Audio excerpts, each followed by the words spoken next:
Hello, this is Ron Paul with your weekly update for Monday, February 20th. The inflation and tax assault on the American people. The government's figures also record a 0.2% decline in real wages in January and a 1.8% decline from a year earlier. Keep in mind that actual real wage losses have been larger because the government's real wage numbers are calculated using the government's understated price inflation numbers. The Federal Reserve caused decline in purchasing power disproportionately harms middle and lower income Americans, many of whom were already living paycheck to paycheck before the Federal Reserve's unprecedented money creation caused especially large increases in price inflation. According to a Morning Consult survey from June of 2022, price inflation has caused over 40% of U.S. consumers to eat out less. This obviously reduces the opportunity of waiters' staff to earn tips that constitute a significant portion of their incomes. This loss is in addition to the lost income from during coronavirus scare, when many restaurants either closed entirely or only offered takeout or delivery service.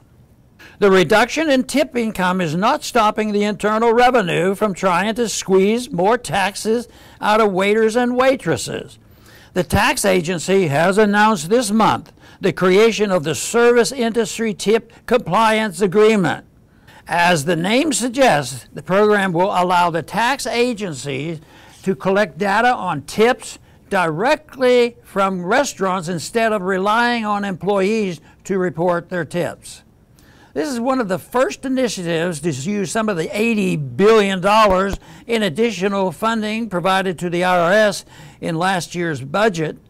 President Biden and other supporters of the legislation said the funds were to enable the IRS to crack down on millionaires and billionaires, those tax cheats. President Biden and the bureaucrats running the IRS must think there are a lot of waiters and waitresses making billions of dollars in tips.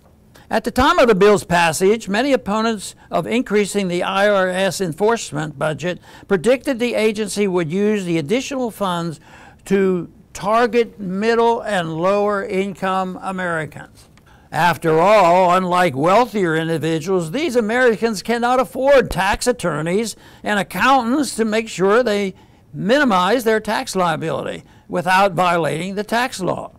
Also, wealthy taxpayers are more likely and able to fight an IRS audit.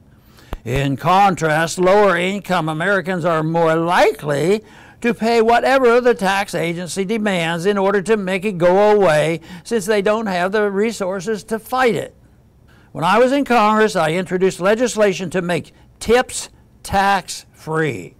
Tips are a gift provided by customers to show appreciation to servers. Very rarely is there a contractual obligation for a customer to add a tip, much less a predetermined amount, to his bill.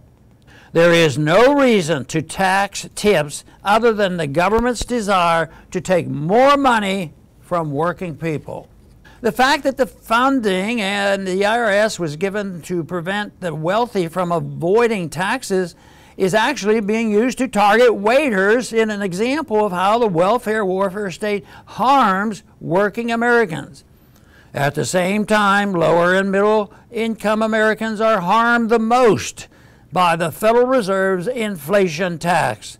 The best thing Congress could do to help Americans improve their standard of living and climb the economic ladder is to eliminate the monsters of 1913, the Federal Reserve and the IRS.